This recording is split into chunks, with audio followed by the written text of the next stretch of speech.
Visakha railway జోన్ని ప్రధానమంత్రి మోడీ గారు ప్రారంభించడం జరిగింది. దీని యొక్క ఎక్స్పెండిచర్ వచ్చేసి 2.08 లక్షల కోట్లు, అంటే ఆంధ్రప్రదేశ్ రాష్ట్రానికి ఇస్తున్నటువంటి ఈ నిధులు అనమాట. ఇది వర్చువల్గా ఏయూ ఇంజనీరింగ్ కాలేజ్లో, ఆంధ్ర యూనివర్సిటీ ఇంజనీరింగ్ కాలేజ్లో ఈ విశాఖ రైల్వే జోన్ని ప్రధానమంత్రి గారు ప్రారంభించడం జరిగింది.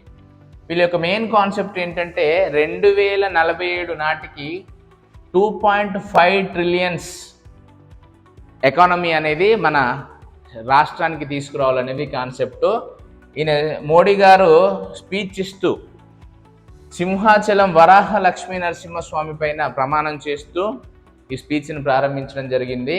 ఓకే, ఇప్పటికే వాతావరణ సిస్టంలో, ఏకే సిస్టంలో, అలాగే తయారీ రంగంలో ఏపీ చాలా ముందుంది అని, అలాగే ఏపీని మోడ్రన్ అర్బనైజేషన్, ఓకే, ఆధునిక పట్టణీకరణలో నెంబర్ 1గా తీసుకొచ్చే ప్రయత్నం చేస్తున్నామని, దాంట్లో భాగంగా కృష్ణపట్నంలో క్రిస్ సిటీ అనే స్మార్ట్ సిటీని ఏర్పాటు చేశామని, అలాగే చెన్నై బెంగళూరు కారిడార్లో, ఐటీ కారిడార్లో లక్షల్లో ఉద్యోగాలు రాబోతున్నాయని చెప్పేసి, దాంతోపాటుగా శ్రీ సిటీలో మ్యానుఫ్యాక్చరింగ్ సిటీగా శ్రీ సిటీని తయారు చేశామని చెప్పారు. చంద్రబాబు నాయుడు గారు కూడా మన ఏపీకి కేంద్ర ప్రభుత్వం ఏ విధంగా, ఎన్ని విధాలుగా, ఎన్ని లక్షల కోట్లు సహాయం చేస్తుంది, ప్రతి విషయంలో ఏ విధంగా సహాయపడుతుంది, అలాగే వైఎస్ఆర్సీపీ ప్రభుత్వంలో వెంటిలేటర్ పైన ఉన్నటువంటి ఆంధ్రప్రదేశ్ రాష్ట్రాన్ని ఇప్పుడు మళ్ళీ ఏ విధంగా బ్రతికించుకుంటున్నాం అనేది